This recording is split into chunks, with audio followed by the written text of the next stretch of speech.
Hi guys! So today we are going to get into a really cool new thing, and it's presented by NAMI. And NAMI has a program called the CIT program.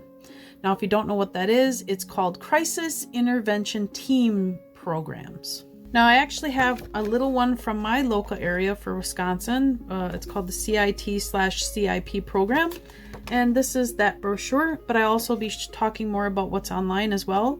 It states here, mental health trained officers are in your area to help. CIT, Crisis Intervention Teams, improve the outcomes of police interactions with people living with mental illness.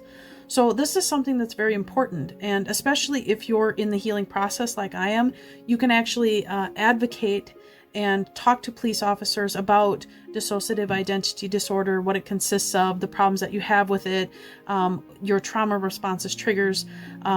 As I had stated in previous videos, I carry an emergency medical card. I also have a medical bracelet to reach a contact that is able to intervene if there is a problem with me and I am dissociative. CIT improves the outcomes of police interactions with people living with mental illness. CIT is not just training, it is a long-lasting, involving partnership between law enforcement, providers, NAMI, affiliates, and other community stakeholders. Benefits of CIT. Extensive crisis de-escalation and mental health training, includes crisis de-escalating role plays, hallucination stimulations, ride-alongs with social workers, and more. It also has increased community safety, greater likelihood of connecting with mental health services, stronger relationships, and better understanding between law enforcement, mental health service providers, advocates, families, and individuals.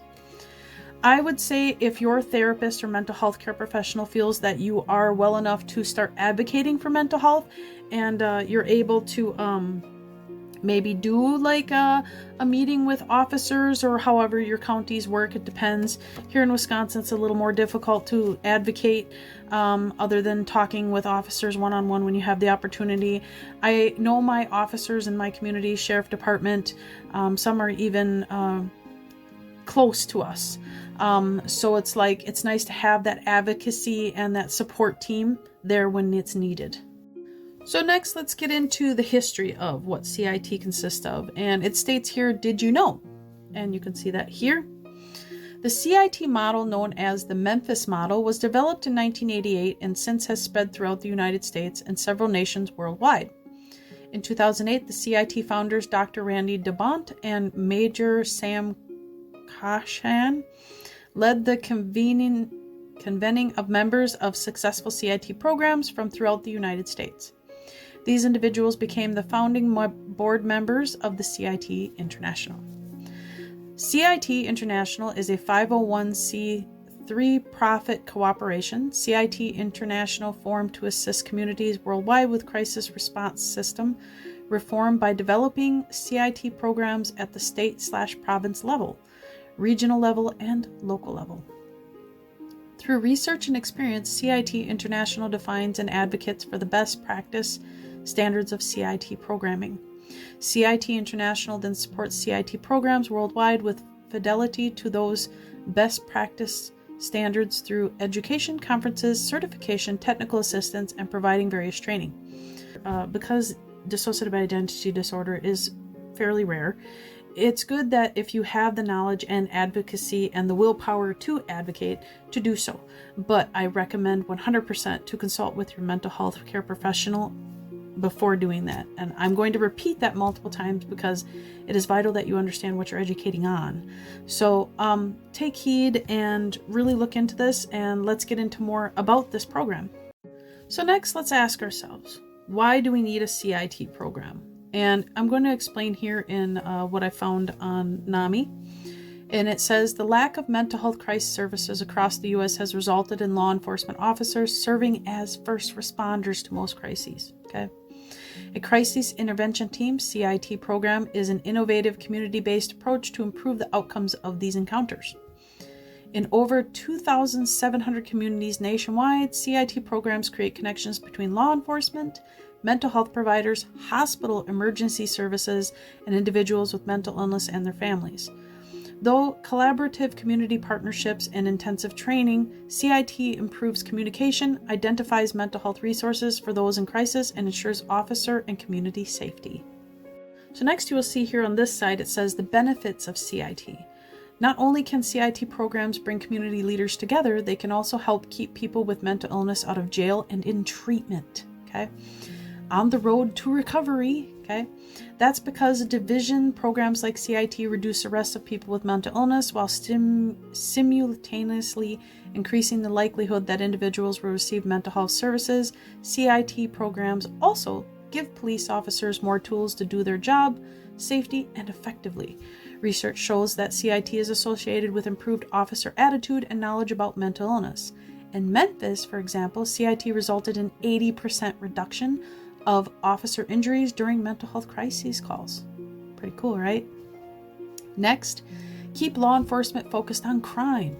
Some communities have found that CIT has reduced the time officers spend responding to mental health calls. This puts officers back into the community more quickly, okay? And last, produce cost savings. It's difficult to estimate exactly how much diversions programs can save communities, but incarceration is costly compared to community-based treatment. For example, in Detroit, an inmate with mental illness in jail costs $31,000 a year, okay? While community-based mental health treatment costs only about $10,000 a year. So these are the benefits of getting to know your community.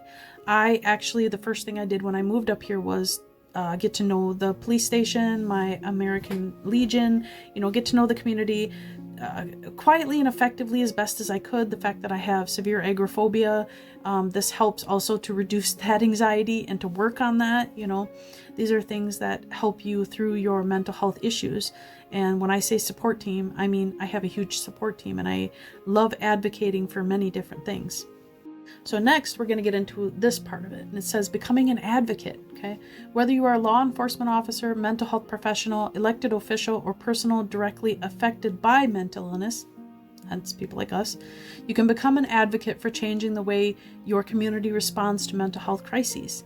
Learn more about bringing CIT to your community or other efforts to improve mental health services. Reach out to your NAMI affiliate or state organization to identify these efforts. To keep up to date on national advocacy, join our advocacy list, okay? Now, I advocate for a lot of things. I also do charity work for my American Legion, and the books that I order and read from, new and old, depending on, I will also send them to people that can't afford books to help them to learn about their own mental illness, to advocate for themselves and love themselves. During the 40-hour CIT training for law enforcement, individuals and family members share their personal stories of lived experience with mental illness. It is an opportunity for officers to hear powerful and unique stories that help increase their understanding of mental illness and empathy, and is often identified as a favorite part of CIT training.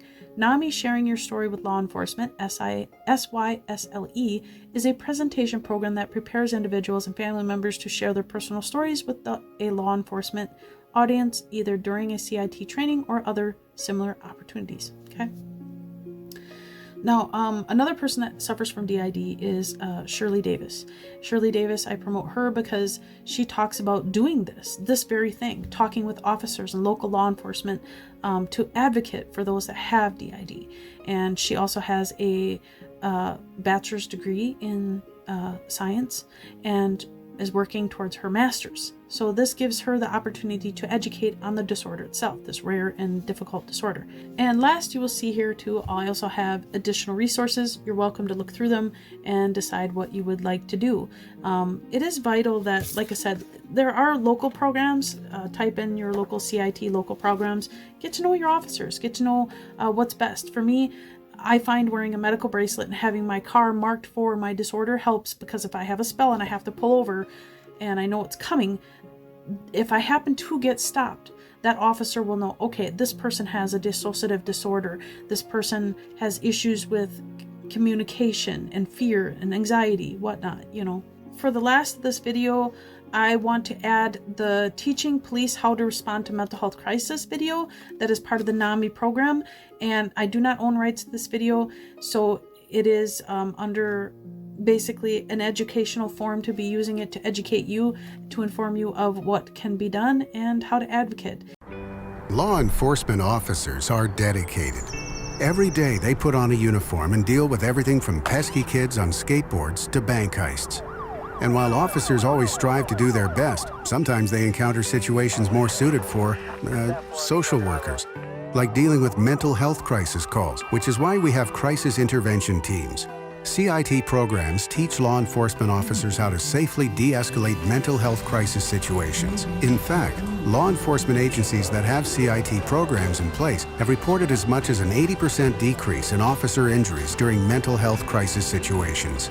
Not only do CIT programs educate officers, they also bring together community members and mental health care providers to offer convenient options for treatment and to reduce the number of repeated calls for police service, saving officers valuable time.